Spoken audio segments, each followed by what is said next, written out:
ছোট প্ল্যানগুলোতে direct line দিলে কি একটা সমস্যা হয় এটা দেখাচ্ছি আমি। দেখেন পরিমাণ স্বচ্ছ পানি আসতেছে।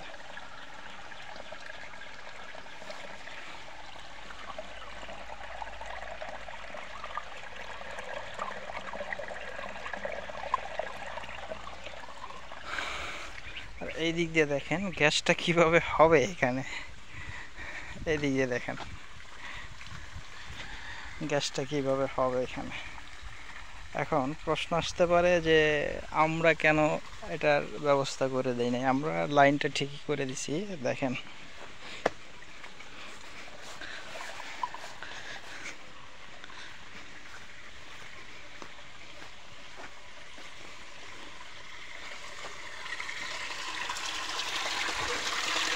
এই লাইনটা, এখানে দুইটা লাইন করা